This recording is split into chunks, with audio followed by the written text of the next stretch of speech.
This live presentation was produced in Ashland, Oregon by the Rogue Valley Metaphysical Library and Event Center. RVML relies on the support of our volunteers, members, and donors to organize and present these programs. For more information about this presentation, or to borrow, download, or purchase other recordings from our catalog, please visit our website at rvml.org.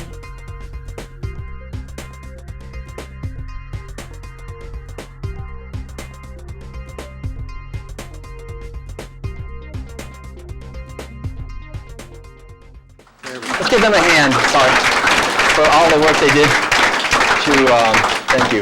to make this possible in the Rogue Valley Metaphysical Library as well. So, how many people here think you're pretty knowledgeable about what animals endure for our food here in the United States? Some of you, quite a few of you. How many people would rather not know anything about it at all? Just don't say anything. Well, what I'd like to do this evening is talk a little bit about this book, which we just heard about, The World Peace Diet, and some of the main ideas in the book, which I think, obviously, since I wrote the book, are very important for us to understand, especially at this time in our culture's unfoldment. And the basic idea in the book is that all of us have been born into a culture that has a living core that is invisible and is basically taboo to talk about. And that living core is that beings are things, or certain beings are things. It's basically a mentality, what I call the commodification of living beings. And this mentality pervades our culture so ubiquitously that it's no one escapes, I don't think, from this. And I think underlying that mentality is really our food, our basic everyday food choices, that these really drive this mentality. It's not something that's taught to us explicitly, it's taught to us implicitly by the way we're taught to eat by our parents, by our doctors, by our educators, by the media, by all the institutions of our culture. Our parents were also taught by these same institutions, and their parents and their parents. So it's been going down through the generations here. Actually, in the book, I say that I think it's been going on for maybe between 6,000 to 10,000 years, which is quite a while, but it's not that long in a way. And that this mentality then gives rise to basically the mentality that gives rise to all of our problems. It's a mentality not only of the commodification of living beings, but really it's a mentality of reducing beings, of reductionism. And that also pervades both science and religion and our institutions. And also it's a mentality of predation. Basically, we're taught that we're predators. No one says that explicitly, but we're taught to eat the flesh of animals and the secretions of confined and dominated animals. So we're taught that we're predatory, essentially.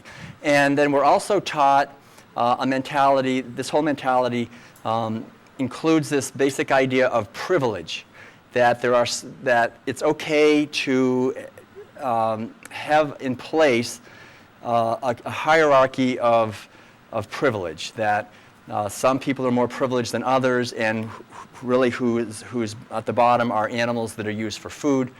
So it's a mentality of privilege, of predation, of reductionism, of commodification, and implicit within that, it's also a mentality of exploitation and oppression and domination, and also of disconnectedness. We learn to disconnect at a very deep level. So as I contemplated what we do to animals for food, and I'm telling you, it's not something you really want to contemplate too much because it's really horrible.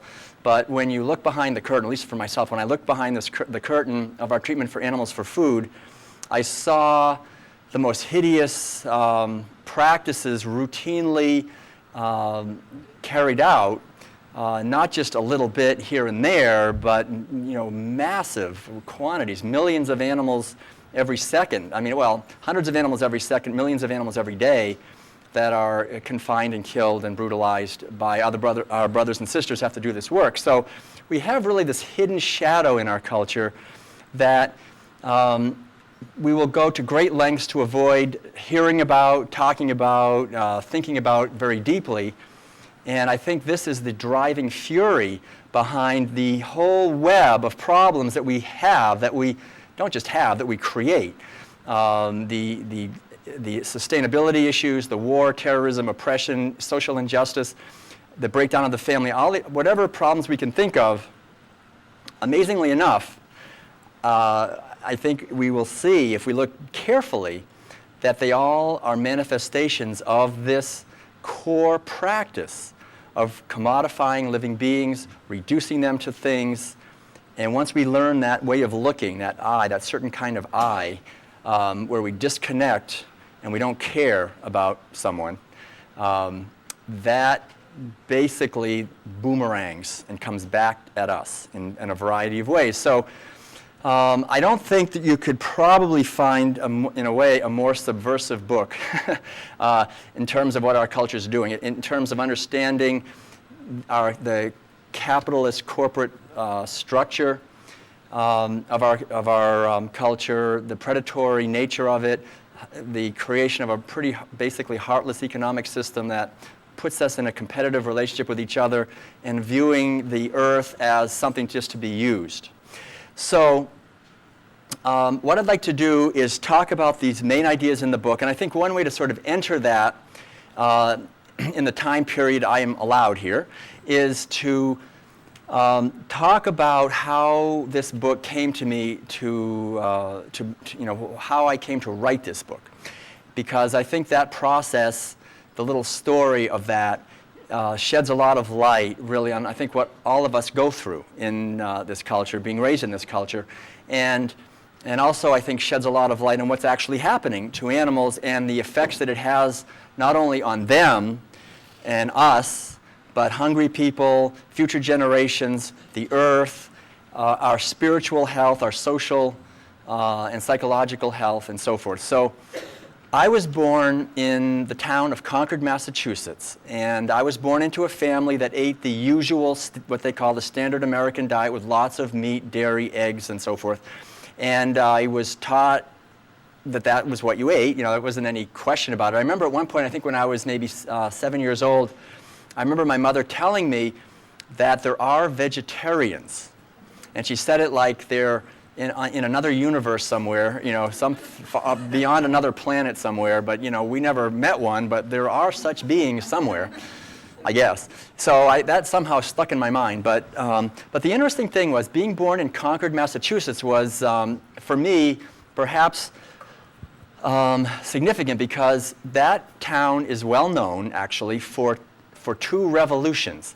The first is the revolution of April 19th, 1775, which really, in many ways, it was the beginning of the American Revolution.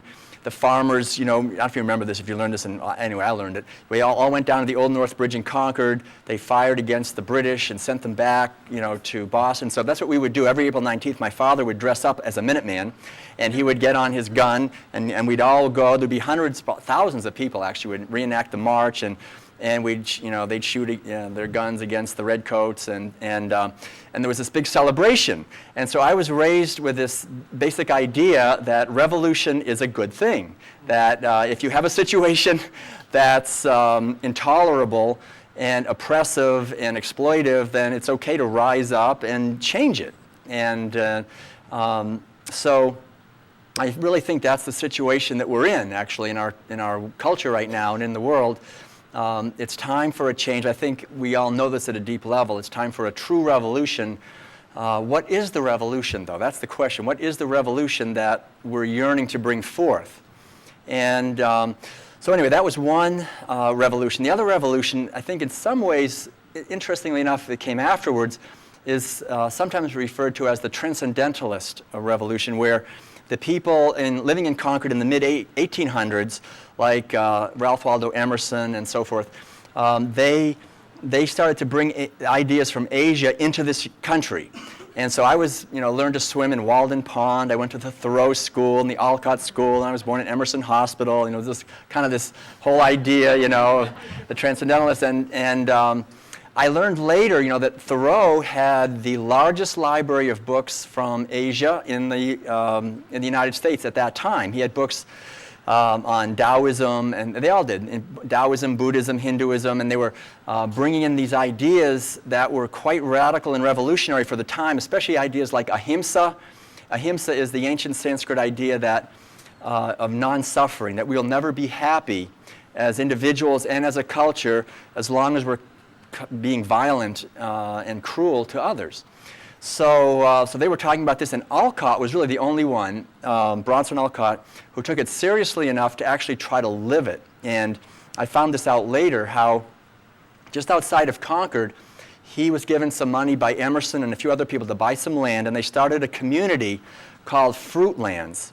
And he went there with his family and some other people, and they tried to live a consequent life based on the teachings of ahimsa, kindness, and compassion for all life. And so this was 100 years before the word vegan was ever invented, but they were actually living this type of a life. They wouldn't eat any animal flesh of any kind. They wouldn't eat any dairy products or eggs, or even wear any wool or leather, or they wouldn't even wear any cotton, because cotton at that time in the 1840s came from the slave states of the South, and they didn't want to support the slavery. So there they were, walking around through the snowdrifts of England, of Concord, in January in shoes made out of linen. These were hardcore vegans, and in the 1840s. So maybe as I was growing up as a child, some of this kind of filtered into my consciousness as a little kid, but I don't think I was conscious of it at all. And I never really questioned the eating habits of my family or of my culture. I wasn't allowed to. It was just, that was what you did. But I remember when I was about 11 or 12, maybe 12 years old, I went away to a camp in Vermont that was it was affiliated with a beautiful organic dairy. And it was called Camp Challenge. We did a lot of challenging things, hiking and canoeing and all these things.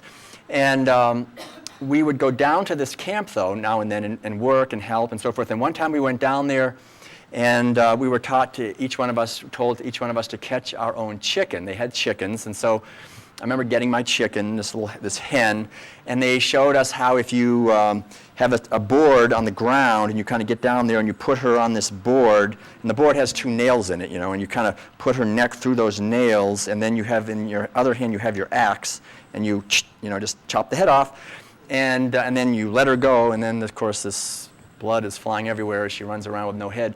And then we ate these chickens, and I wasn't really shocked by it, because by the time I was 12 years old, I was thoroughly indoctrinated. I was told animals, especially these animals, pigs, chickens, and cows, these are just put here by God for us to eat. They really don't have a soul, and if you don't eat them, you'll die of a protein deficiency. So, that's it. I mean, it's like the end of the story. This is how it is here on planet Earth. You have to do this. So we ate those for a while, and then a little bit later in the summer, we went down again to this wonderful organic dairy, and there was a cow that had been singled out, and she was standing there in the middle of the barn, and this fellow, Tom, who owned and ran the camp, told us that she wasn't giving enough milk, so we were going to be using her for meat. And I remember years later when I went to the Heifer International headquarters in Little Rock, Arkansas to visit see what they were up to. They told me how animals are put here to help us with the 4 M's, the meat, milk, manure, and money. And so this is what animals are here for. This is their purpose, is the 4 M's, and according to the Heifer Project. So this was the case. She wasn't giving enough milk, and so we were going to use her for meat. And so we kind of gathered around this cow, and these are huge animals when you're up close. They weigh 1,000 pounds at least. And he had one of the older campers. He showed how if you shoot the gun and hit just this right good spot somewhere behind the ear or something, that'll kind of do the trick. And so this camper shot, and it didn't work. Another one shot, didn't work. And so he took the gun and he made the shot that worked. And this cow crashed right in front of me, just boom. And this was shocking. I mean, because they're so big. And as soon as she crashed, like everything let go. So there was feces and urine just pouring out. And then Tom had this long knife ready, and he jumped across her body. And with a strong stroke, he just basically cut her head right off, this way. And her heart, though, was still beating. So, I was amazed at how the blood went in these long, big arcs through the air, being pumped out of her body. And then he kind of wiped his brow and he said, you have to do that, because if you don't cut those arteries while the heart is beating, the blood will stay in the meat, and it'll be disgusting. No one will eat it. We humans do not like bloody meat. So what I found out later in all my research over many years is really one of the driving reasons behind the incredible suffering that animals routinely endure in slaughterhouses, is that we don't like bloody meat. So we can't just sort of kill the animal and then wait a while and then kind of take her apart. No, they have to die by bleeding to death, and we've got to have, so the heart has to be actively pumping the blood out of the body. And so this is why all of the animals, chickens, pigs, cows, turkeys, very frequently are skinned alive or disemboweled alive or boiled alive, depending on what kind of process they're going through. And I think, points again to one of the overriding themes, if you really look into this, how quite perverse it is what we're doing, not only in our treatment of animals, but even to be eating their flesh the way we do. But anyway, I still was completely indoctrinated and thought, well, this is what you have to do. I mean, it's just a cow, it's not anything, it's just a thing, so you do that. But what I remember about this camp, really, that sticks out the most is that the following summer, we went back a second time, right? We just went to this camp 2 years, my brother and I. And so the second time, basically the same thing was going to happen. But this time the cow we were going to take her up to this grassy knoll because it had made a real mess on the wooden floor of the barn. And so so Tom got this rope and put it around her neck, and we had 30 kids, trying to pull this cow up to this grassy knoll where we were going to, slaughter her. And what was really interesting, a couple of things. One was that we couldn't pull her. We were not strong enough. I mean, whatever it was, 30 kids from 8 to 16, whatever it was, could not pull this cow. She was resisting with every ounce of strength. And I think that's something that it's really important to understand also, is that, basically these animals are yearning to live, like we all do. And they don't want to go through this. But what I remember was that he said, okay, that's no problem. What we'll do is we'll just put a chain around her neck. And so he did. He put a chain and then he attached it to the back of his four-wheel drive pickup truck. And so he just started going, and then she, couldn't resist. And so she's getting dragged up to this spot. And I was riding in the back of the pickup truck. All the kids were kind of running along, and we were kind of going up there. And we got almost there, and this amazing thing happened, which was that she broke the chain. It was a heavy chain. But she was just, the whole time, she was resisting as much as she could. And so when that happened, the truck lurched forward. We all fell down, and we got up, and we looked back. And I remember looking back, and what I saw still sticks with me. It was this cow looking up at us with her head kind of cocked to the side with this chain hanging down. And she was totally silent. But I could feel her pleading and her speaking to us. And for me, it kind of cut through all of my programming. And so, whereas most of my mind was saying, well, we've got to kill this animal. I mean, that's what it is. I mean, she's just for us to eat. But there was this other part that was hearing her pleading and was just saying, let's not do this. Let's just not do this. Let's not kill her. I mean, but I didn't have any alternative. I mean, I never heard of tofu. I never heard of any. You would die if you didn't eat this meat. So. And I knew that, Tom, didn't, work so hard to, feed this animal. He wasn't going to just let her, live. I mean, that's the whole point of a dairy, is you make money on the whole thing. So it wasn't an option, but I remember this sense of going back and forth, and I think it planted a seed deep in my heart that these animals want to live and we don't let them live, and we use them. And so this went on for a while, but nothing really came of it for a while. I went away to Colby College eventually in Maine, and while I was there, I remember towards the end, I had, I think, perhaps what Joseph Campbell sometimes has referred to and other people as a midlife crisis. It hit me kind of early. I was like maybe 21 years old. He said that's when you're climbing the ladder and you get up, kind of high on the ladder, and you realize your ladder's against the wrong wall. And so I was having that feeling. I was like, what am I doing? I didn't want to go into the world of corporations and business and all this. So I left home with my brother. I have a brother 2 years younger than me, and I was telling Ed, there's got to be more to life than just going to work in a corporation. And this was back in 1975.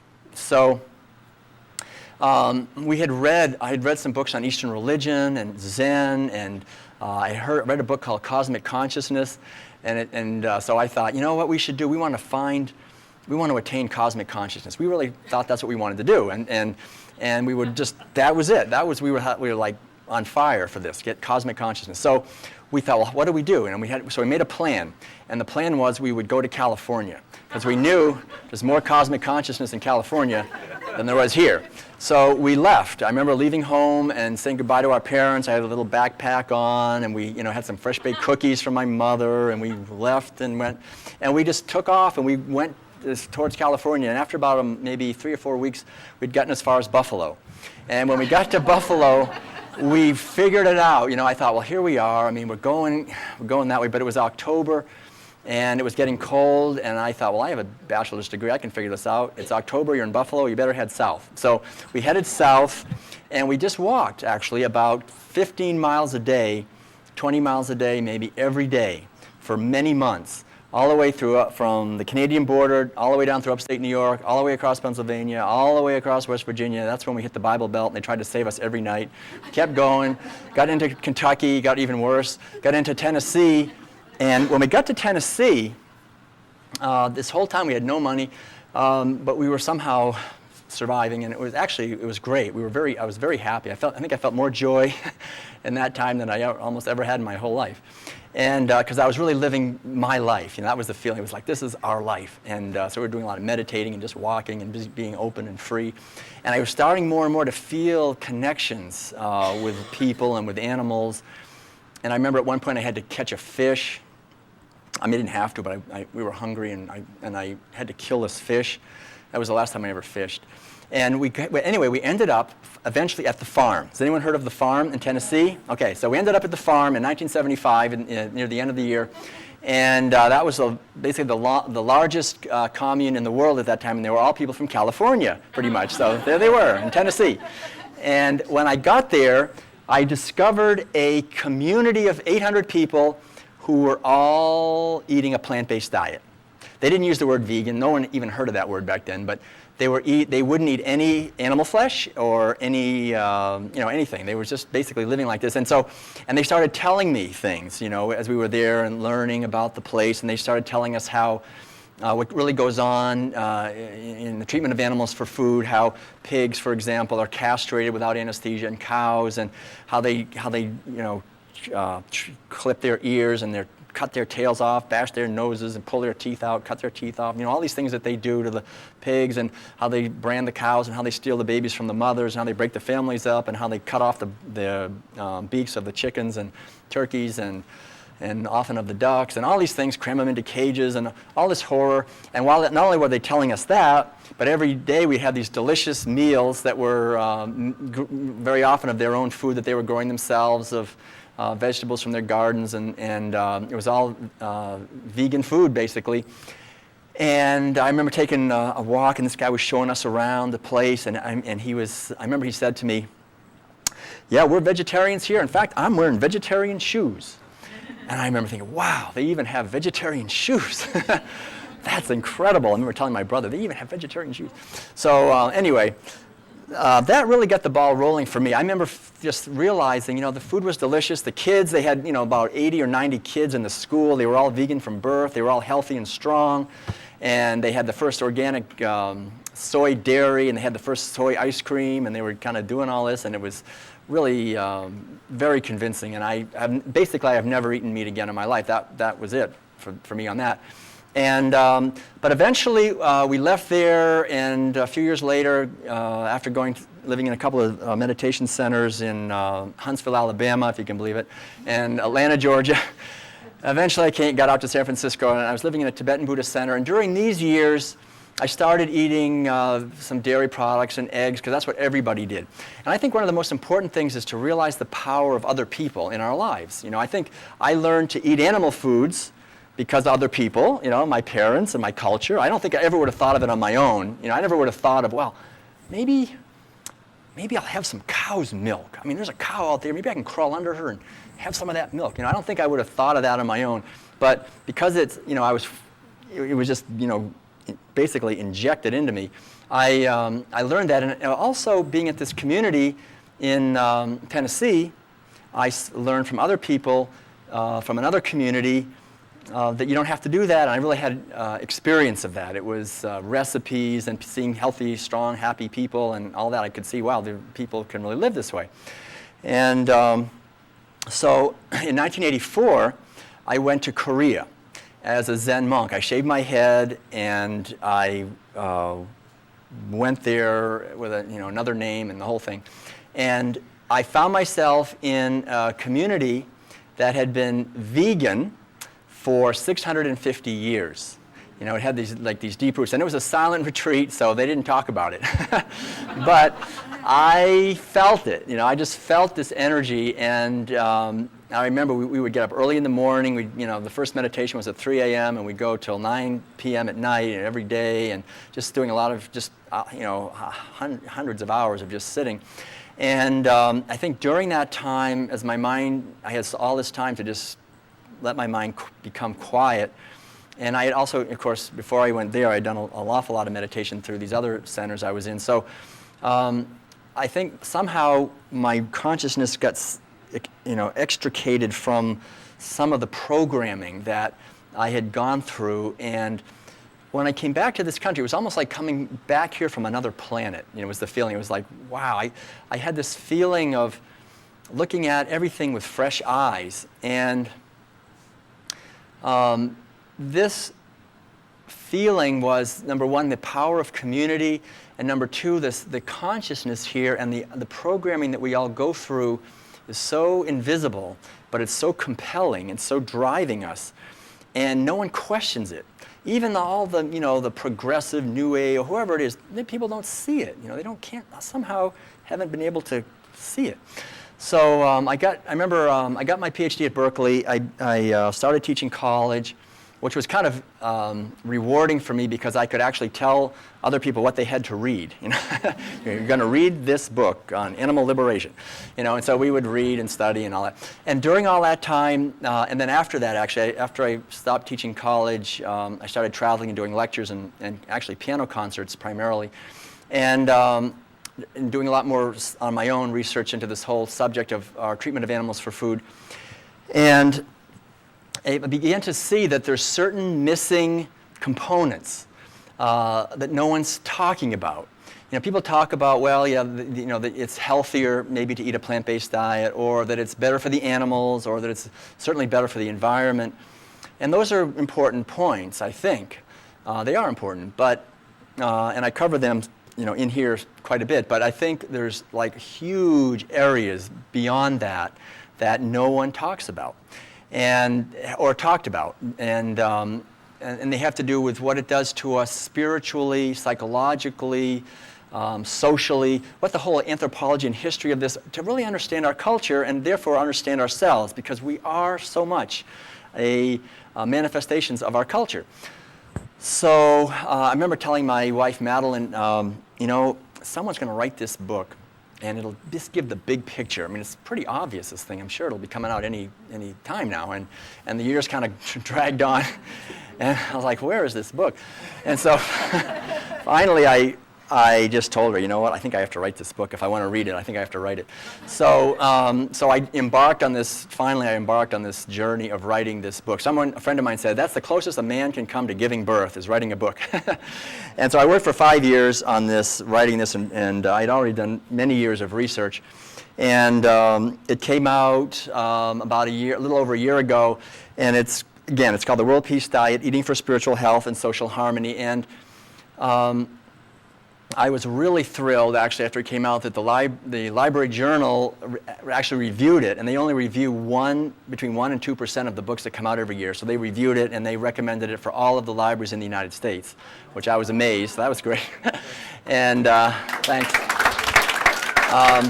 But it's basically a book, I think, about what the core,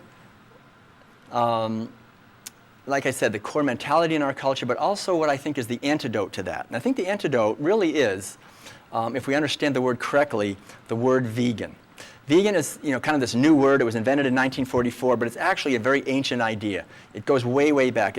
And the actual definition by Donald Watson, have you heard of Donald Watson? He's the man that he coined the word. He was, back in 1944, he was a member of the Vegetarian Society in London. And he was the secretary of this organization, and he wanted a short word because vegetarian took so long to type. It was just too much trouble. So he wanted a nice short word, and he wanted it pronounced vegan, not vegan or whatever other ways people pronounce it. And so that's why we have to say it that way.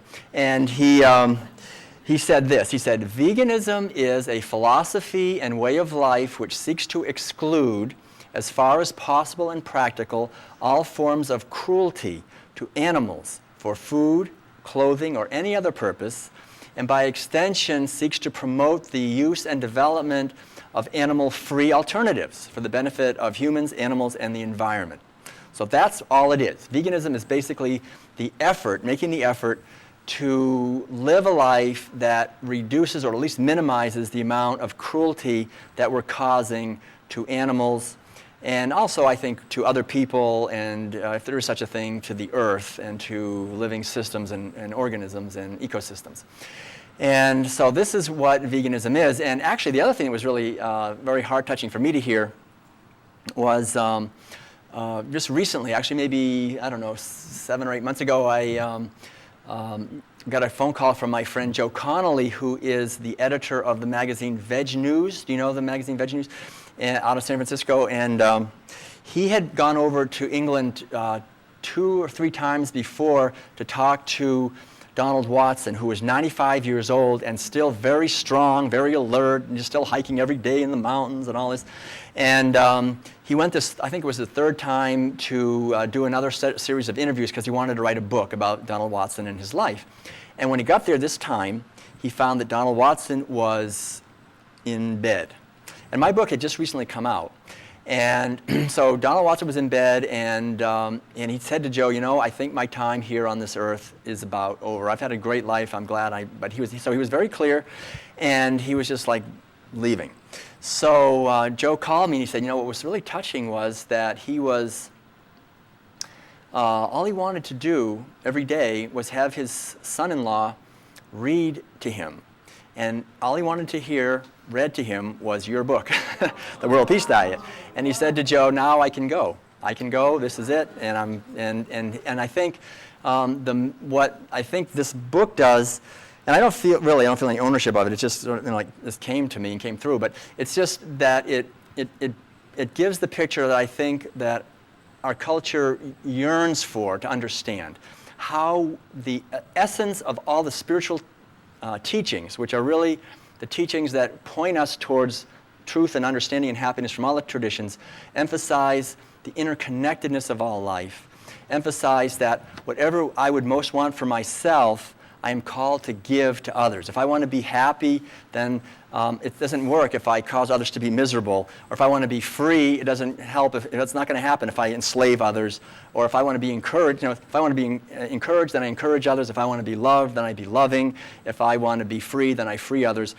And that teaching, the teaching also in many of the traditions that whatever we most forcefully ignore will control us the most. And the teaching of the interconnectedness of the welfare, that we are all in this together, I think point us to the understanding that these beings have interests. They, from their point of view, I think we know this. Anyone who has a dog or a cat knows that they try to avoid, if you step on their tail, they try to get, stop that. They yelp and they try to get away and they don't, go around you again for a while. So they have interests, and that their suffering to them is as serious a concern to them as my suffering is to me. They will do whatever they can to avoid that. And so for us to treat them the way we do is this cruelty, it boomerangs.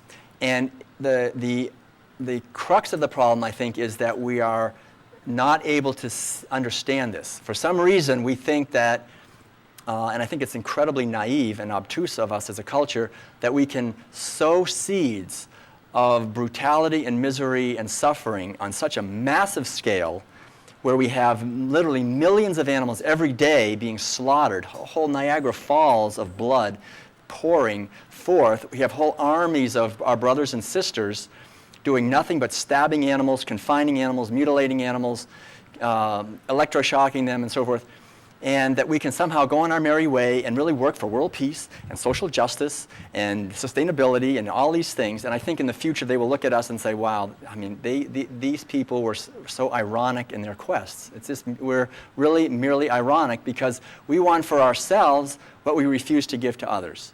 And until we understand this, I think all our quests will be merely ironic. We will not find success because the basic consciousness that we have is a consciousness of predation, commodification of living beings, exploitation, violence, oppression, might makes right.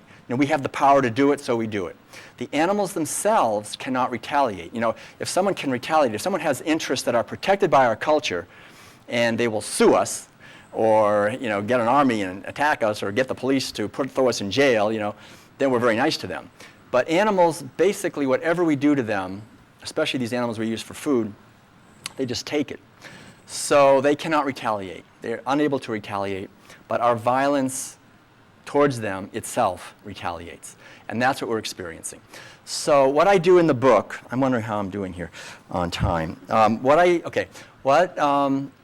do in the book is go through this whole big picture in a way I think that we can follow and see at a deep level how it all unfolds and how it affects every aspect of our culture. And the book itself is about 300 pages, and my editor told me I can't. It was actually longer than that, and I shortened it up somewhat and said, you can never repeat anything. So there's a lot of material in here, and all I can do in the short time we have together this evening is sort of hit some of the high points. I won't be able to go into any kind of depth as to what actually, like I do in the book. But the first couple of chapters, I try to outline the underlying history of this, how it happened. This is very interesting. And I'm always, when I give a talk on this book, a little bit frustrated that I can't go into this more in depth because it is so interesting. But the first chapter is about the power of food, because we were raised in a culture, as you know, of fast food, and we kind of eat while we're watching TV or driving the car, and we just think, oh, food's just, whatever, no big deal. But food is a big deal. So I go into that and helping us to understand that, and how in our spiritual tradition, the communion and all this idea that it's very powerful. And then go into why is it that we actually treat animals this way? How did it start? How did it start that we actually began to herd animals? Well, the basic idea is that what we are at core is a herding culture.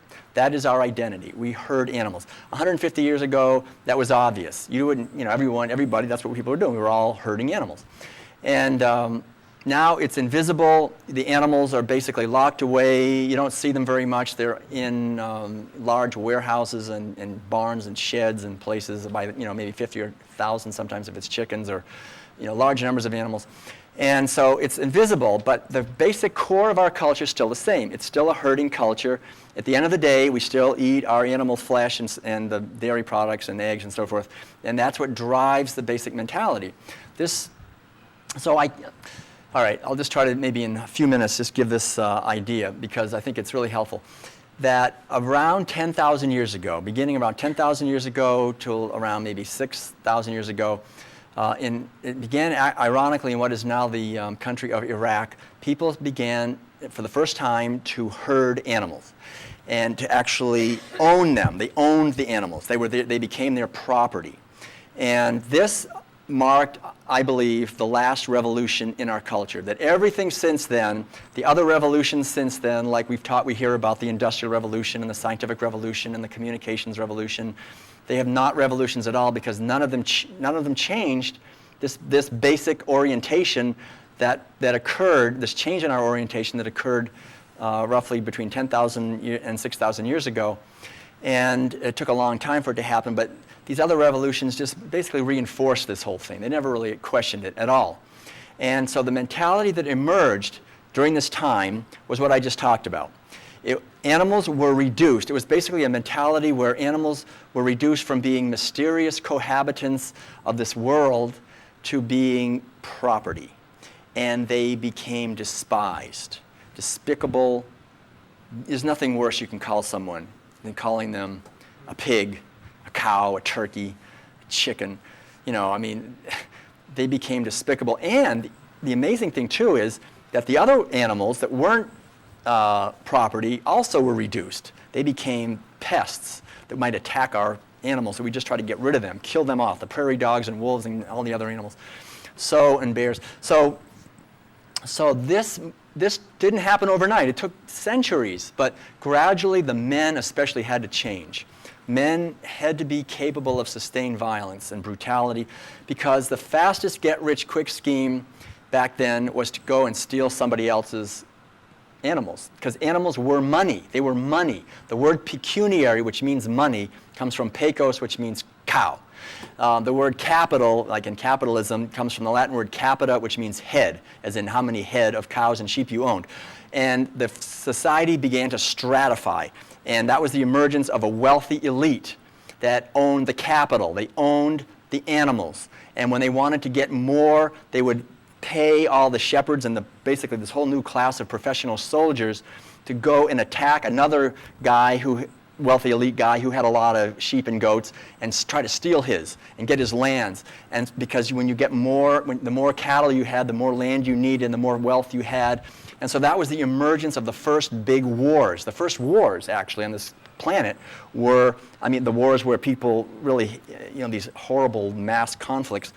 And the very first word for war, actually, that we know of on this planet was the old Sanskrit word gavya. Comes from the word go, which means cow. And gavya means the desire for more cows. That's the first word for war. So that's the driving force. And it hasn't really changed. If you look at it today, we have the same wealthy capital-owning elite that controls the masses and manipulates and gets rich off of war and getting more land. And it's unquestioned. The media is controlled by the same people. And so this culture over thousands of years, it changed the way people think. So by the time the historic period emerged, which was 4,000 years ago, right about 2000 BC, we have the first written things that emerged. The historic period emerged with the Epic of Gilgamesh in Sumeria, with the ancient Greek writings by Homer of the Iliad and the Odyssey, the ancient Old Testament writings, the first Old Testament writings, and other writings. You can see, if you read these books, by that time it's well established. Animals have been reduced to property. There's a class of wealthy kings that own all the capital. Women were also, through this, reduced to the status of mere chattel property that were bought and sold. This whole fascination with bloodlines emerges because of the use of the first technology was manipulating bloodlines of animals.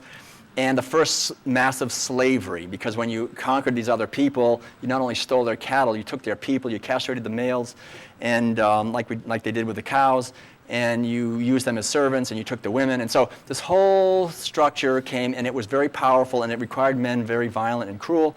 and it spread all over the whole Mediterranean. It spread eventually into Europe. It spread from Europe over here. When they came here, they didn't just come by themselves. They brought their cows and they brought their whole mentality.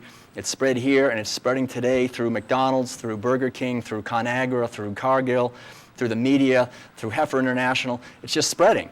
And so our only hope for awakening is a revolution that will take, for peace and sustainability and for social justice, is for a revolution where we begin to see this and question this driving, invisible fury that sees beings merely as things. And the way that we do that, I think, more than anything, is to stop eating animals ourselves, stop paying other people to stab animals for us, to steal their babies, to steal their milk and steal their eggs. It's against all the, in the I'm a Buddhist monk, technically, and the 5 precepts are not to kill, steal, lie, commit sexual misconduct, or force others to use drugs. And that's what we do to animals, all 5 of those. We do those things routinely. And so we're breaking the precepts constantly at a massive level in this culture. And these are not just the Buddhist precepts, these are universal taboos we don't do to other human beings. And so, but we leave animals out of the sphere of our compassion, and that, I think, is the essence of the problem. So maybe I have time to just talk about where this comes from, where this takes us next, which is intelligence. The 3rd chapter is about intelligence. And so for us to regain our intelligence, to be able to actually solve the problems that we're creating, requires us to understand this. Intelligence is the ability of any organism or system to make connections that are meaningful for that system. So, chicken has intelligence, a human being has intelligence, a culture has intelligence, a cell has intelligence. There's intelligence pervading all the levels of nested systems. And so what we learn, though, at a very early age is to disconnect.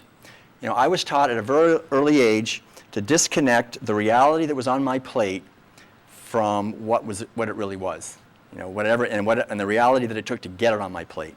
I had no idea. As a little kid, if you just today, tomorrow or anytime, go into a grocery store and look at the baby foods in the little jars, and you'll see there what? You'll see peaches and carrots, but you'll also see little jars of turkey, beef, veal, macaroni and cheese, chicken, all of this. So we lose our mother's breast, and if we luckily enough to get that, actually, and then we get the meat. And so I have in here this whole discussion on how powerful this is in determining our consciousness. All species, the most powerful thing, I realized this actually when I was watching a mother duck with her ducklings in Switzerland. I realized that she was teaching them what to eat and how to feed. And this, I think, really across all species is maybe the most important thing that the parents teach their offspring, is what food is and what food isn't, and so forth. So we learn, my mother's roast beef and chicken and my father's barbecues. This is something that's very hard to question at a very deep level. So we don't need to feel guilty about eating animal foods. We just need to understand that we were forced into it by our culture. It was not a free choice that we had. Because it wasn't a free choice, it's hard to question it. It's hard to question something that we haven't arrived at freely on our own. We believe it, but we just don't know why we believe it, but we just do. That, animals are just here for us to use. So anyway, intelligence is the ability to make connections. We early on learn to not make connections. We learn to disconnect, and this basically attacks our intelligence. So we become less and less intelligent as a culture. I think that's why it's possible for us to have, right now, there's approximately between 1 and 1.1 billion people who are chronically hungry, malnourished. There's another billion that are chronically, basically overweight and obese. There's plenty of food to feed on this planet right now, according to the experts, between 50 and 20 billion people, if we fed all the food we're growing to people. There's plenty on this planet for all of us to live in harmony, in peace, in abundance together. Why can't we do it? Why can't we figure it out? Why do we have this incredible starvation and misallocation of resources and the suffering? why is our intelligence, are we so able to just disconnect from what we're doing? How can we be just absolutely devastating the oceans, cutting down the rainforests? We're in the middle right now of the largest extinction of species in 25 million years, and we just definitely, disconnect. We just learn to disconnect. There's an old saying in German, Übung macht den Meister, and that means practice makes the master. And we learn this early on to just disconnect. We disconnect. So it's really, wisdom is about making connections and reconnecting. And that's really what the word veganism is about. It's about connecting with the ripples that radiate from me in my life and seeing what does it, when I take my wallet out and pay for something, what does that do? And taking responsibility for that. So intelligence is the ability to make connections. And what's really interesting is that for me, as I looked into this more and more, is that every problem that we're experiencing as a culture, if you just look at any of the problems, we will see that we are directly doing that, whatever it is, to animals. And this is fascinating because the ancient teachings say, as you sow, so shall you reap. Whatever you do to others will rebound to yourself. The old saying that when you harm someone else, you harm yourself more than you harm them. This is a really powerful thing to understand. If I harm someone else, I harm myself more than I harm them. And so, for example, let's just look at some of the problems. What are some of the problems we have as a culture? I mean, we can look at anything. I hear that there's an obesity epidemic, right? Everybody's getting fat, more and more, and people are worried about it. Well, what do we do to animals? I mean, they're sold by the pound. We make them as obese as possible. They're all obese. The pigs, chickens, and cows that we slaughter are enormously fat. We feed them special hormones and diets high in fat, and animal fat, actually. And these are animals that wouldn't typically ever be eating animals, but we force them into carnivorism. And then, just like we force our own kids, and then they get real fat, and then we kill them, and that's how we make a lot of money. So we force them into obesity. We force them into osteoporosis is another example. We have this osteoporosis epidemic, and these animals are forced, especially the chickens and the hens and the dairy cows, to give massive quantities of milk and of eggs, much more than they ever would in nature. So through giving all this milk and all these eggs, they lose the calcium out of their bodies. It's just sucked right out. And so when the dairy industry talks about all this calcium in milk, yeah, right. Yeah, so the animals' bones are breaking. When they try to walk anywhere, their bones break, and this is one of the main reasons why chickens' bones are breaking all the time. But cows, especially, are downers. Have you heard of downers? Anyone know what a downer is? A downer is an animal who cannot walk onto the slaughterhouse floor to be butchered, so they drag them. And so because their bones just break, and it's always dairy cows. Their bones are completely shot, so they drag them onto the killing floor. It's horrible. But anyway, osteoporosis, and think of any other problem like environmental devastation, living in increasingly toxic environments. People are concerned about that. It's true. I mean, our air and our water, more and more toxic. Well, what do we do to these animals? We force them to live in incredibly toxic environments. You can't even breathe in these factory farms, and we find it happening to us. We live in more and more toxic environments. We force them into taking all kinds of drugs, and we find that in this country, the pharmaceutical industry is booming. People are taking so many drugs right now, kids, old people. The average, I heard recently, is 60% of the adults in this country are taking at least one drug on a daily basis. And so we drug them, and we end up in the same situation. The breakdown of the family, these animals, there's no families. I mean, they're always shattered. The babies are stolen from the mothers. They're forced to be basically lone individual units of production in a heartless system. And more people, I think, are feeling that, pressured by this heartless system to be a lone unit of production. What we do to them just redounds in all kinds of ways. The use of torturing devices on them, like electroshocks. Those were only used on cows for a long time. Now they're used on humans a lot. What we do, war and terrorism, the rape, oppression of women. It's the female animals that are by far the most brutally abused in this whole system. And females in our culture also are oppressed and dominated. We are serial killers and terrorists of these animals, and we say, well, terrorists are around here somewhere. I don't know where they are. We are terrorists for them, and we find the same thing happening. We confine them. We find our prison population rate is exploding. teenage pregnancy. I mean, all these animals are forced into pregnancy when they're still babies. You know, anything you can look at that we have, disease, you know, mental illness. These animals are forced into incredible disease. They're so diseased that we douse them with antibiotics, but you know, just so they can be, you know, possibly get to the slaughterhouse so we can eat them. But basically, we accelerate these problems that we cause to them, and they come back to us, and all of the things that we're experiencing. So this is the basic idea, and it's amazing to me, actually, understanding this and how this, you know, whatever we do to animals comes back to us, and how we force these conditions on them and we experience them ourselves, that I could go through an entire education, right? A bachelor's degree, a master's degree, a PhD, read literally hundreds of books, thousands of books and articles in very wide-ranging and spirituality, psychology, sociology, anthropology, history, public policy, education, all these things. At the best, you know, at the best institutions, and read the, you know, the most radical. I mean, read everything, and never once anywhere in all this reading did I ever find even one sentence that said, you know, something anywhere like this, like, well, maybe one of the reasons, or maybe a driving reason behind our social malaise and the problems that we're having could be our treatment of animals for food, our routine brutality towards animals for food. I mean, an unthinkable thought. It's so obvious. It's the driving force, and you can't even think it. You can't even have the thought of it.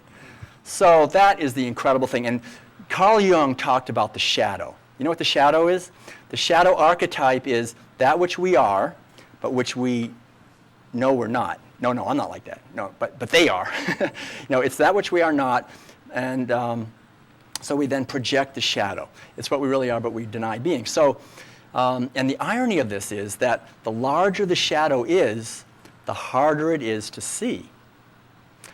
This is the grandmama of all the shadows, and it's totally invisible. You can't. As soon as we talk about this to people, do you ever notice that, how they just change the subject, or let's not talk about that. Let's talk about, or they'll lash out or be angry or something, because it's the driving shadow, and so we project the shadow. So we find. So even though what we are actually in our treatment of animals routinely is vicious and you know, horrible, and we.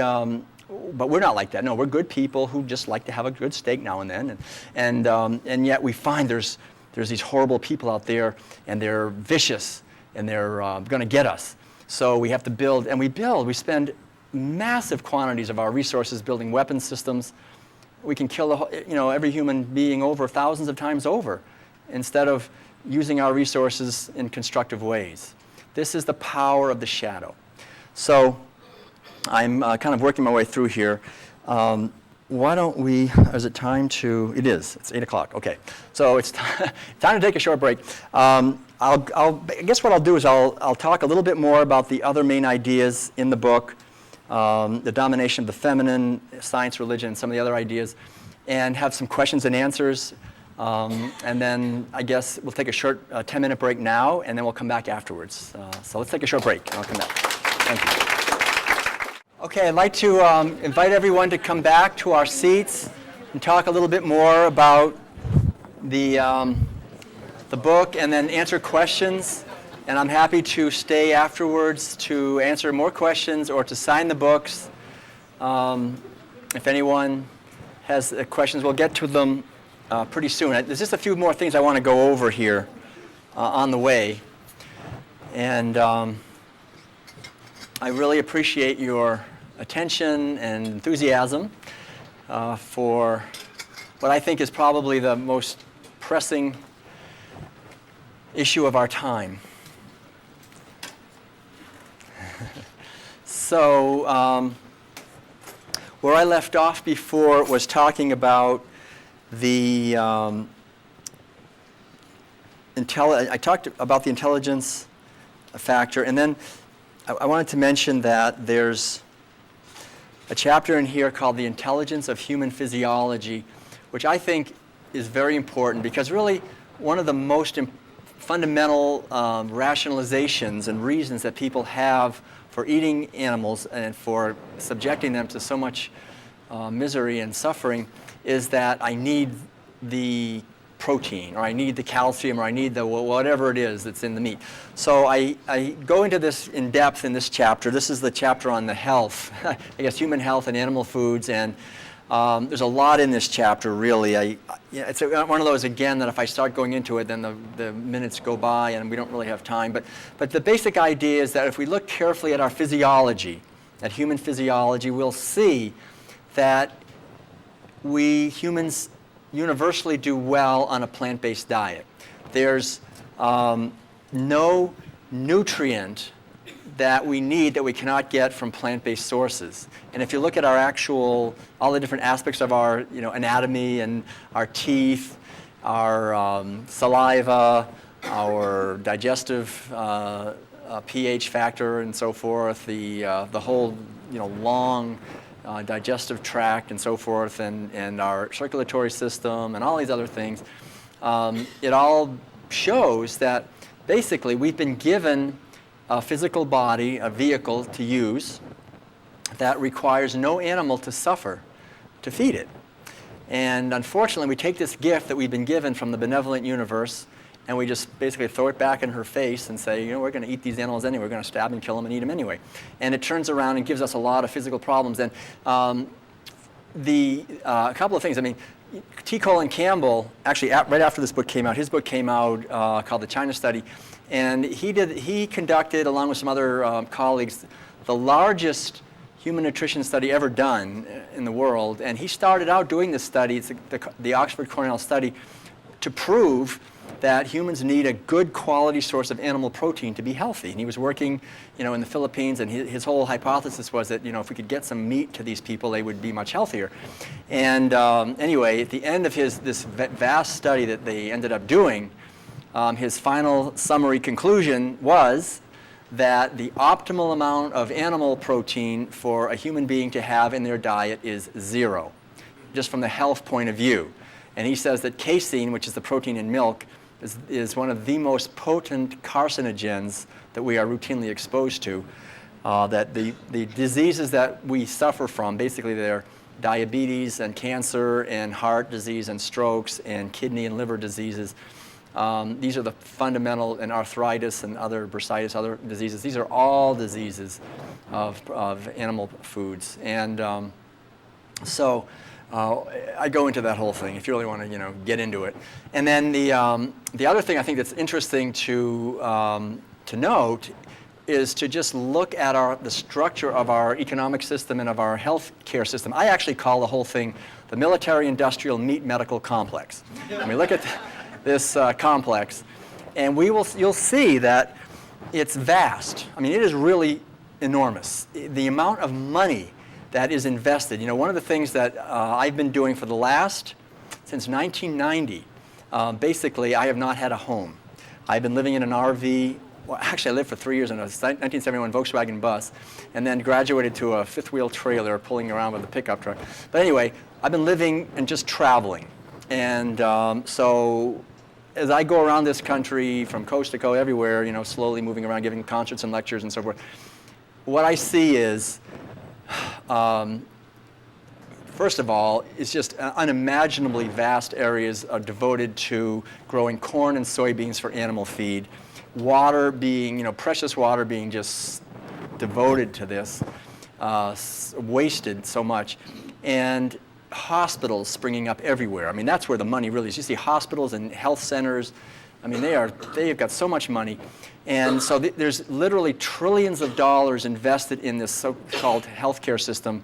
And honestly, I mean, if you look at this system and the amount of money that it is in it, and the pharmaceutical, these big, huge, corporations and capitalist sort of structure of the big medica, I call, you've heard of this probably, big medica, big agri biz, and big pharma and big biotechna, and these big chemica, these huge, ultra, transnational powers have invested so much money, and behind all of that, there's the bankers in the background that have been loaning all the money to this. So for them to get their money back and for this whole thing to work, there's one thing that's required, and that is a massive, reliable flood of sick people. You've got to have that. And how are we going to create that? That's the problem. So they've worked really hard and they've been able to figure it out. You feed people these types of foods that have very high concentrations of toxins. I mean, if you spray a field with toxins and you eat that directly, I mean, that's, bad enough. But if you feed, if you eat the flesh, or especially the cheese, or any animal food, that is concentrated. No one knows how many. Some people say, 60 times. Some people say 100 times. Whatever it is, it's way concentrated. And so we're eating these toxins. We're eating the hormones. We're eating all these things. And as well, so there's these toxins. And this is, I go in here. This is the one of the hidden prices that we pay, actually, that's ignored. And people talk about, I need to have my omega-3s, so I'll have a little fish. Well, you get a lot more with your omega-3s. With the fish, you get a lot of PCBs and mercury and a lot of other things. So I go into all of those things in this chapter, and then in the following chapter, which is called Hunting and Herding Sea Life, which I think is so important to understand what we're doing to the oceans, and how the oceans are most of the planet, and how they're being just systematically devastated by not only fishing operation, by fishing operations for fish, for food, but over half that fish is fed to livestock. It's fed to dairy cows and to chickens and to other fish on fish farms and to pigs and so forth. So we're absolutely devastating the oceans. It's really serious. 90% of the fisheries are in decline or are completely exploited and collapsing. And the coral reefs, everything, the state of the oceans is really serious, and it's basically due to this insatiable demand for fish, flesh and byproducts, and the birds and turtles and dolphins and whales and all these other non-fish species are called bycatch or killed and thrown overboard. It's an absolutely terrible situation. We know that we're killing, in this country alone, approximately 10 billion land animals every year for food. We don't even know how many marine animals, but the estimates are, because it's by weight, the estimates are probably 20, we don't even know, 20, maybe 20 billion individuals. But so much of it is bycatch that's just killed and thrown back in. So it's unimaginable. Anyway, to understand this, and I've actually been to fish farms, aquaculture operations, and that's very interesting, because over half now of the fish that we eat comes from factory farms of fish. And it's amazing. I remember seeing like a large, they look like a big swimming pool, like a concrete thing of water. And I remember standing on the edge looking in, and the water is totally black. You look there and you just see this black water, and you think, there's nothing in here. You can't see into it. But then, if you look carefully, you realize that it's absolutely packed with fish. It's like totally packed with fish, and they're just thousands of them in there, and they're swimming in there, and the water's black because it's their feces. They're swimming in their own feces, and they just dump all these antibiotics in there to kind of keep them alive long enough to shock them to death, which is very painful, and put in the next batch. So, the quality of this stuff is absolutely horrific. But anyway, that's what people eat when they want to get their omega-3s. And the next chapter is called The Domination of the Feminine. This, I think, in some ways is the real living core of the book as well as the whole thing. And again, I don't have time to do it justice, but the basic idea is, like I said earlier, it is the female animals that are most brutally dominated, and it's been like that since the beginning. Factory farms would not be possible without the total domination and control of the female estrus cycles in mammals and in birds and in fish. And so what we have, for example, on a dairy cow, dairy operation, just briefly, is a situation where female cows who carry a baby for 9 months, just like we do, as soon as they give birth to that baby is stolen, which causes enormous anguish to both. The baby is then killed, usually, or maybe becomes a slave in the dairy. But basically they're killed because there's way too many babies born on dairies to use, because they have to the cow's not going to give milk unless she's pregnant, right? So you got to get her pregnant. So they're raped. It's called a rape rack, and they, with a sperm gun. And then at a very young age, when they're only about 1 year old, which is like unthinkable. A cow in the wild would live at least 25 years. And what they do is they break down the health of these animals very quickly. And they do this rape, and then they steal the baby after 9 months. And then as soon as they start giving milk from that pregnancy, they're raped again. And so they're pregnant and lactating simultaneously, which breaks down the health of any female mammal very quickly. That baby again is stolen, raped again, steal the milk. And they are able to get these cows to give between 90 and 110 pounds of milk a day. That is a lot of milk. And how do they get them to do that? Normally a cow would give at the most 25 pounds of milk. It would be like a classic bell curve, tapering off after about 6 or 7 months. They get them to give 125, around 100 pounds of milk a day, and to keep that up for about 7 to 8 months until the next pregnancy. So the way they figured out, these scientists, how to do that is really two things. One is you feed them cholesterol. Now a cow would never eat cholesterol, but that's what they do, and because cholesterols are not in plant foods. But they found that if you feed these animals cholesterol, they grow faster. So all the animals, pigs, chickens, cows, they all give them a lot of cholesterol. That means they have to feed them animal flesh and manure and byproducts, all this stuff. They just mix it in. It's called enriching the feed. So they mix it in, all this meat stuff from the renderer. Could be roadkill, could be fish waste, could be chicken manure, all this stuff. They mix it in with enrich the feed. Then they eat that, and it makes them give more milk. And the other thing is they found if they give them special hormones like prolactin and progesterone and estrogen, they'll give more milk. So through the combination of hormones and this high cholesterol feed, they give a lot of milk, which again breaks down their health very quickly. So after 4 years, at the most 5 years, they're worn out. And that's when they're dragged off to the slaughterhouse for the final slaughter process. And I think really when we look at this operation turns them not only into carnivores, but into cannibals. They typically eat their own other cows. And typically, very often, since they always kill the babies and send the babies back through, their own babies would end up in their own feed. So that's the standard procedure on dairies for decades. It was only when mad cow disease from these mad agricultural practices began to sprout that we said, no, you shouldn't do that, guys, but they still do it, I'm sure. So this is the basic, I think, one of the aspects, the basic dilemma of our culture is that we are dominating and exploiting in the most brutal ways possible what I think we all know are the most sacred dimensions of life. We all know that a woman giving birth, nurturing that child, that is sacred and holy, and we just want to protect that and honor that. That's the miracle of life, and it's the most beautiful, some of the most beautiful parts of this. Everyone gets soft-hearted when we see a little baby, but what we do to these animals and what we do to these females, to how we steal their babies and kill their babies, how we steal their milk and their eggs, how we destroy their nesting instincts, how we destroy the families, how that, to me, it destroys our feminine dimension. It destroys our feminine intuitive wisdom. Our feminine intuitive wisdom would have to be destroyed to ever do it. We couldn't have done it without it. And so it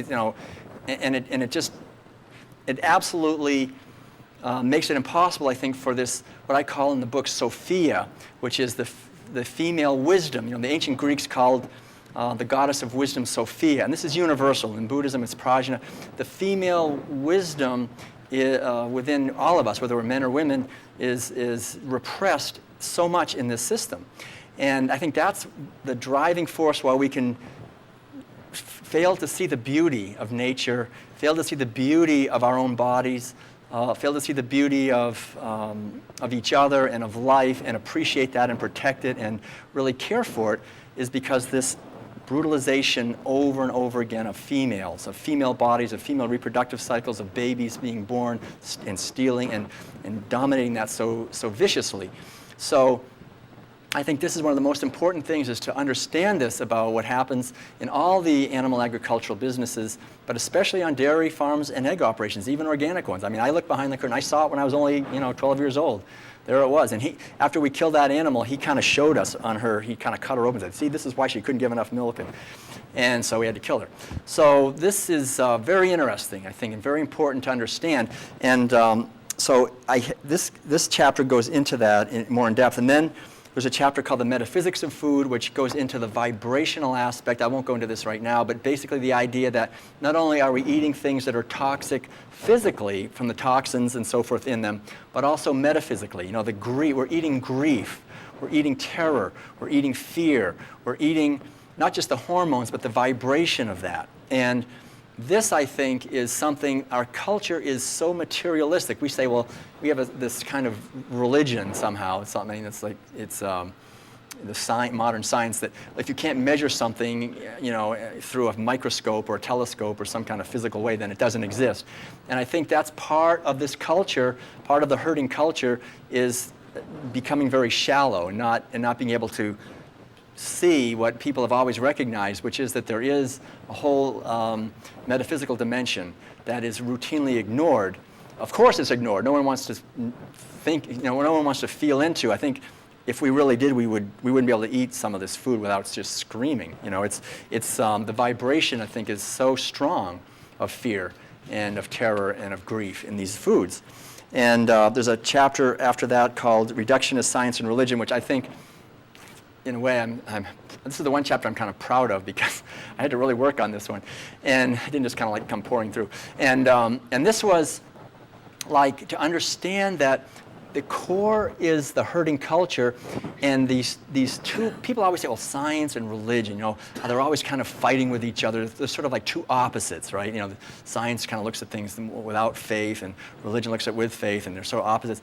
And what I realized is that's not true. Actually, science and religion, the way they are in our culture, they're two institutions that are devoted to their father. So they're like two sons, two bickering brothers. They argue kind of with each other, and who they both turn viciously to attack, actually, whenever she speaks up, is Sophia, which really, Sophia is our inner wisdom that when she looks out of our eyes, she sees beings, and she doesn't see things, and she sees with compassion.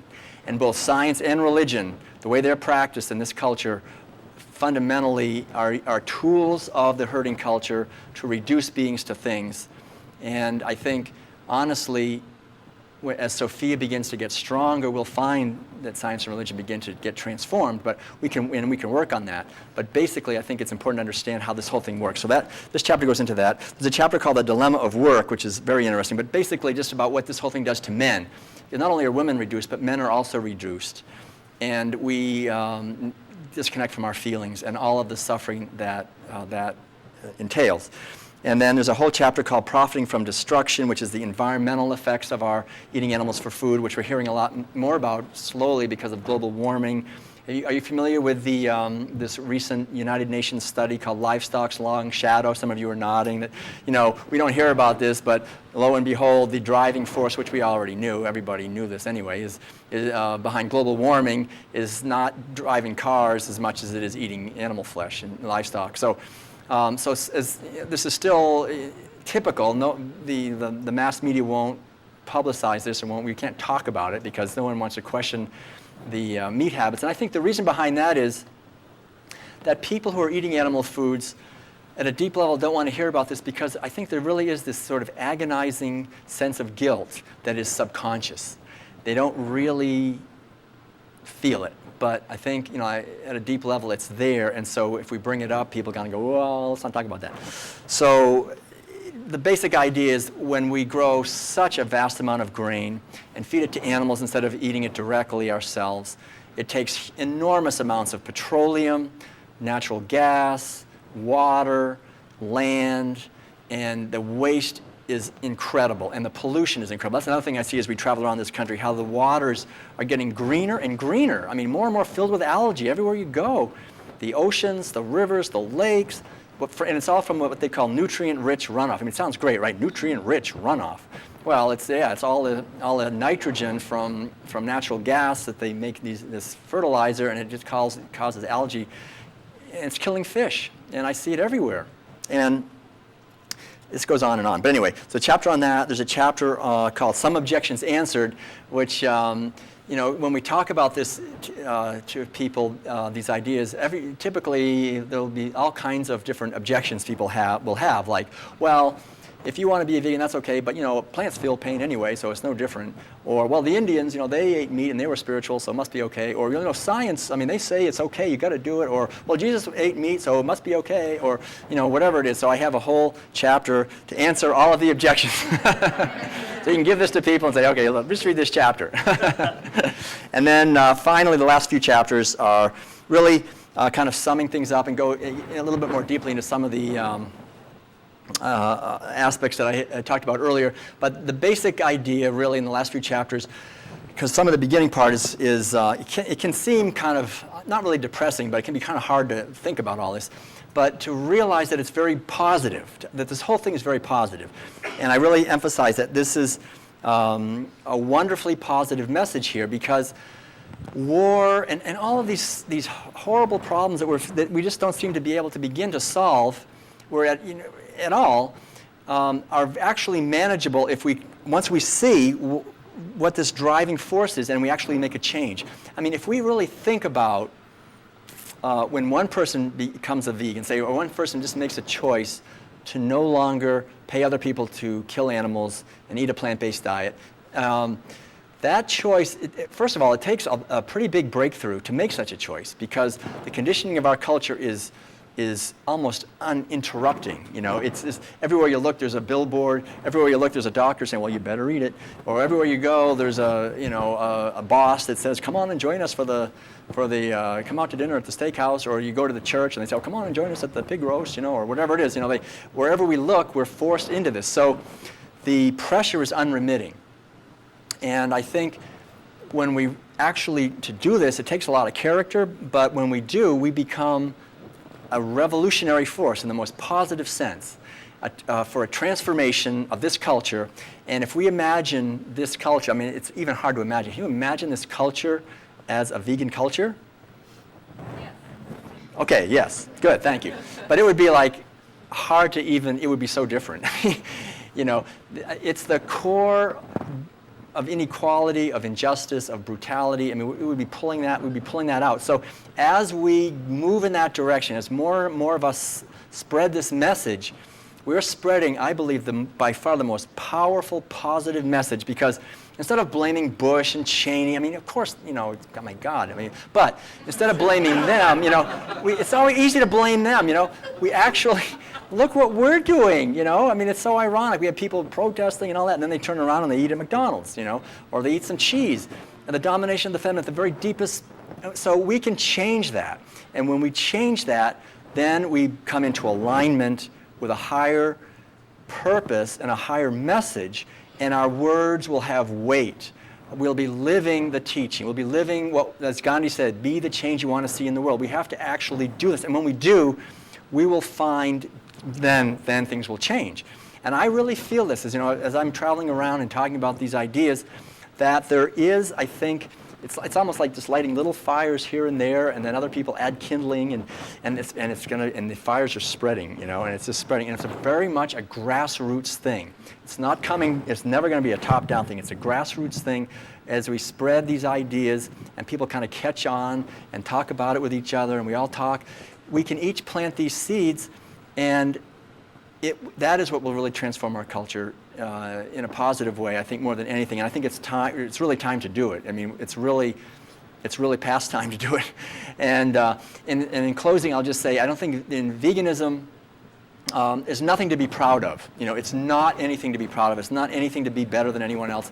It's just really natural. I think veganism is simply it's an ancient idea. It's simply looking with eyes that when they look into the world, they see beings rather than seeing things. I think we've been trained to look in a certain way, to have eyes that see objects.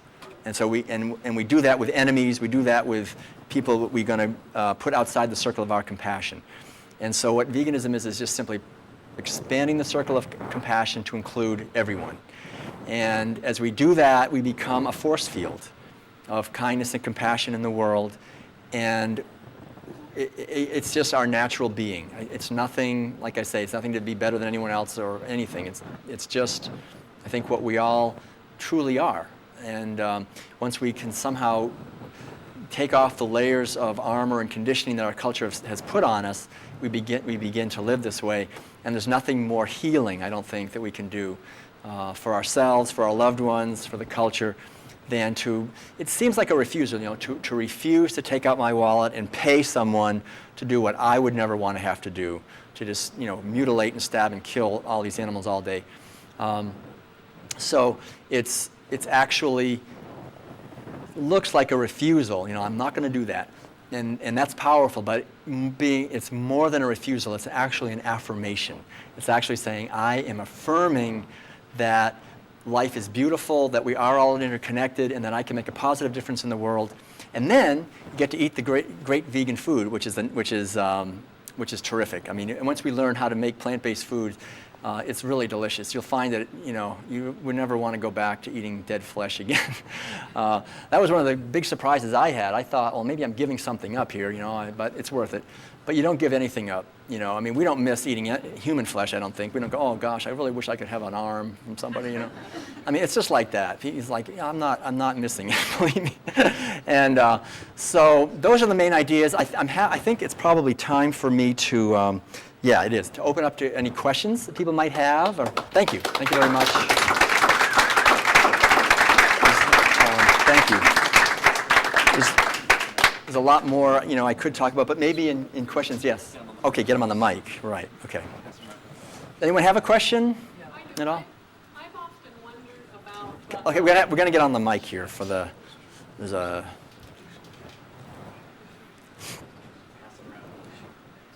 I've often wondered about if any studies have been done on the people who do work in slaughterhouses in terms of the rates of domestic violence, drug abuse, suicide. Are there anything like that? The question. Well, I don't know if there's been formal studies. There have been anecdotal studies. There's a good book, one of many, I think, or one of not many, but one of several, called Slaughterhouse by Gail Eisenitz, where she just basically goes in. It takes a lot of courage to do this and actually interview slaughterhouse workers, and over and over and over and over again, it was almost universal. She found horrible violence. I mean, really. I mean, women getting beaten by their husbands that worked in slaughterhouses, getting killed very often or sometimes. I mean, in my book I talk a little bit about it, but there is anecdotal evidence. I'm not aware of any real studies. Again, in a herding culture, you don't want to study that typically. I mean, you don't want that to get out. But it's certainly, according to the testimony of people who work in slaughterhouses. I was just reading actually in my book today. I was just kind of going through it, and this one guy's talking about how it took such an emotional toll on him. He lost all feeling for people. He said, before I worked in a slaughterhouse, I used to feel compassion for people and their problems.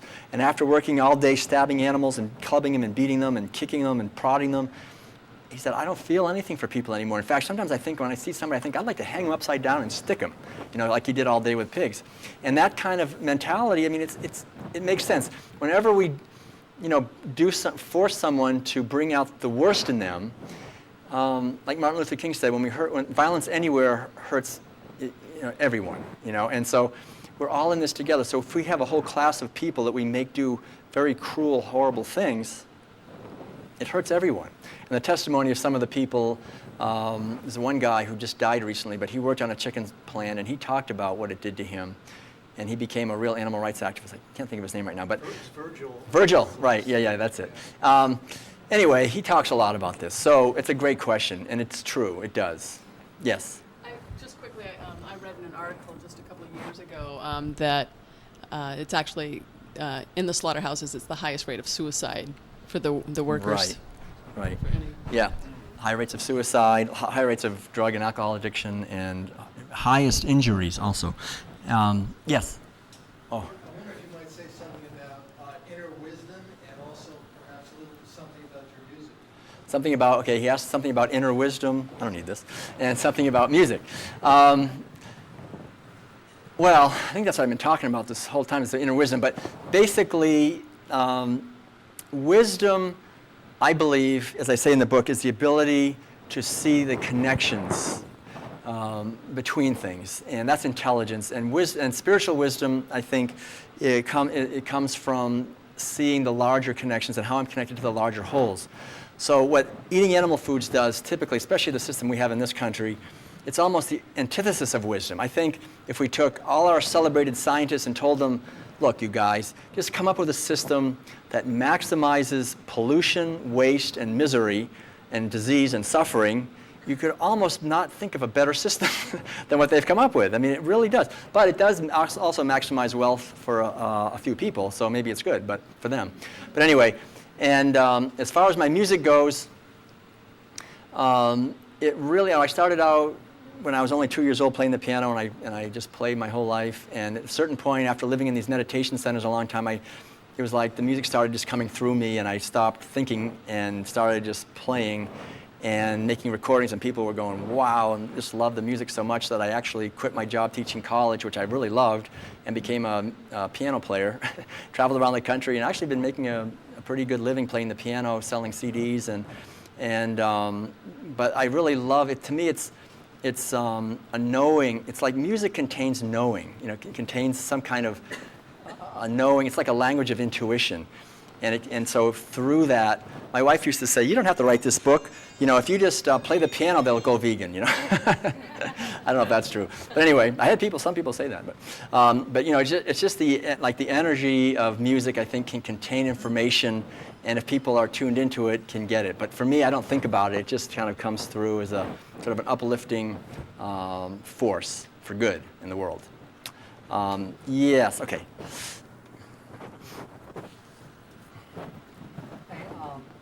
I have to assume that at some point, human life on Earth lived in harmony. So if we take the story of Adam and Eve as a metaphor, it has some basis in reality. And so I'm struggling to figure out what was the event that triggered the slow decline. Okay. So he's saying sometime humans lived in harmony, but then with in Adam and Eve, and then what was the event that triggered the slow decline? Yeah, I think honestly, like pretty much what I say in the book, is when we started reducing beings to things, when we started seeing animals as commodities, when we started owning animals, herding animals, that ushered in this period that we've been in. And I think, though, in a way, I like the story of the Buddha talking about getting wounded by an arrow. Because I think a lot of people look back and say, well, what about them, and what about them in the past and all that? First of all, we don't really know what happened in the past very well. We don't even know what happened in the recent past, much less the far past. We don't even know what happened on 9/11, right? I mean, what happened on 9/11 anyway? We don't know. I mean, I know, I think. But anyway,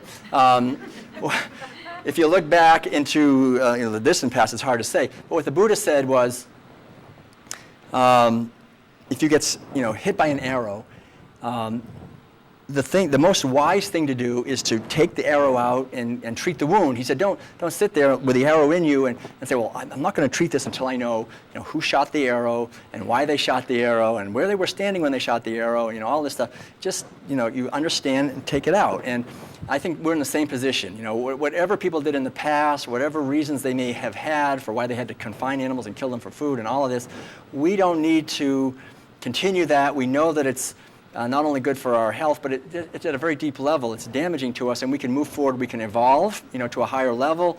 We can bring in a higher level of consciousness onto this planet and live, really, I think, how we're supposed to, which is in harmony and peace together, by not paying, each other to brutalize animals and then eating all that stuff. So that's basically the answer to that. We're getting close to 9 o'clock, and I'm getting a little aware of that fact. So I did want to mention that a lot of people, when they understand these ideas, really get motivated to give up eating animal foods. And I think that's the greatest thing. it's so empowering and healing on every level. And one of the problems people have is they think, well, what am I going to eat now exactly? So there's two things. One is that my wife, Madeline, who actually I'm very blessed, she's a wonderful cook, she made a little sheet with lots of recipes, vegan, organic kind of recipes, and you get one of those free if you buy a copy of the book.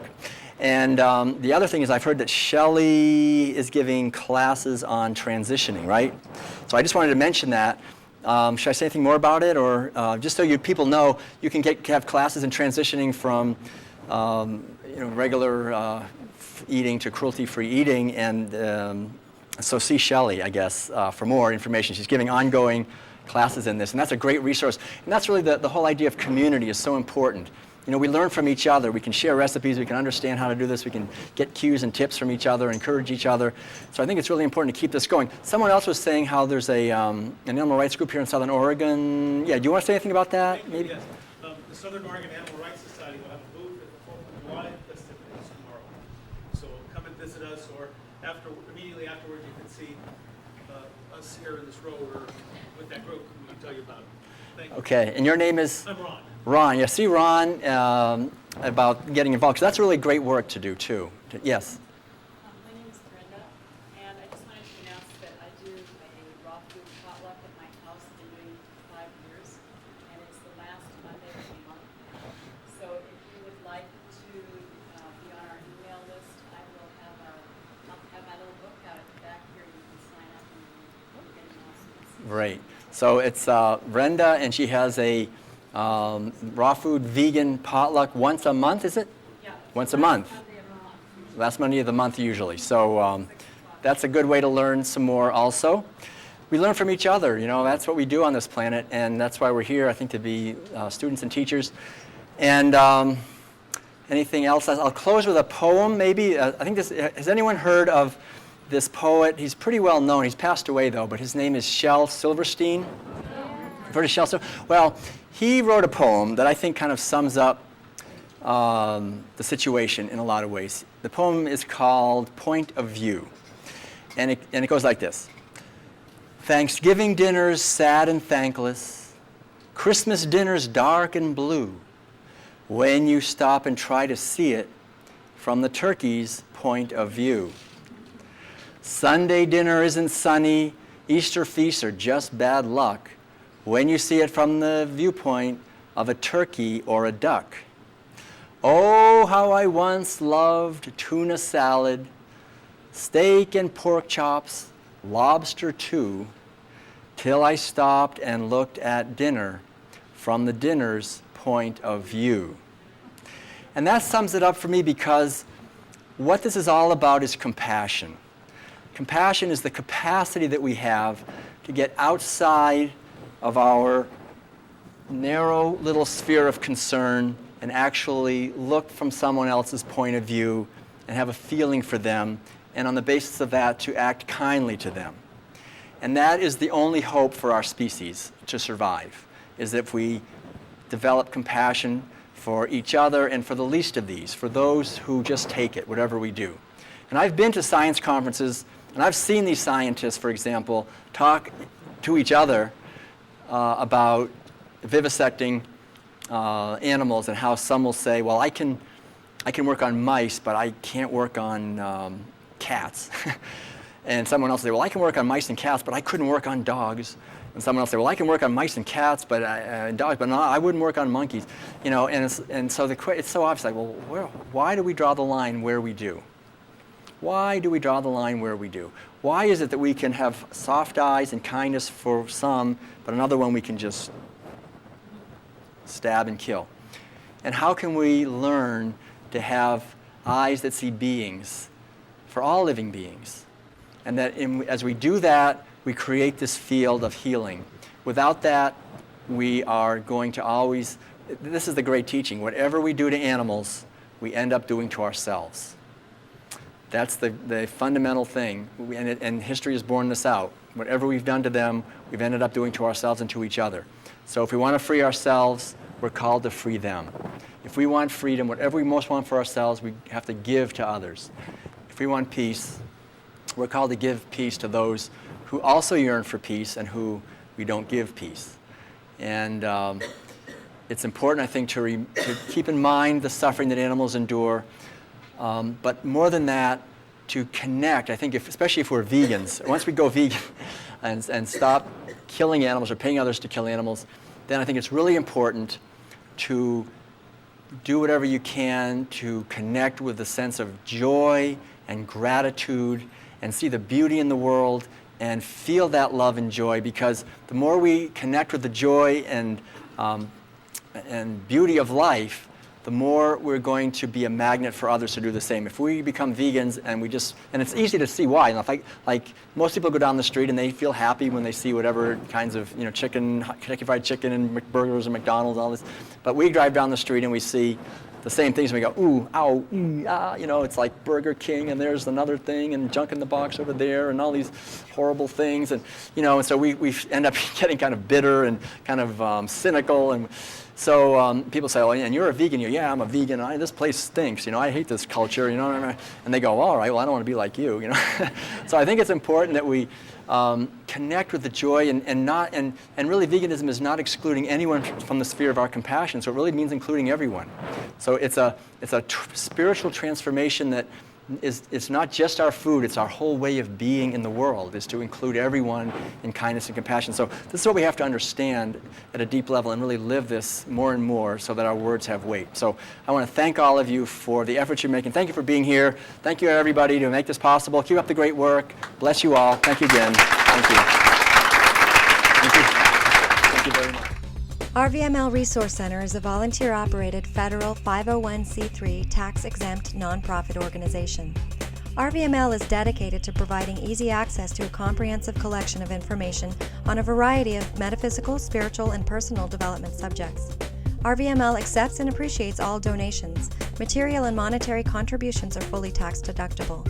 This recording is not copyrighted and permission is granted to broadcast, exhibit, or duplicate all or part of this program for non-commercial educational purposes. This live presentation was organized and presented by the Rogue Valley Metaphysical Library and Event Center. For more information, please visit rvml.org.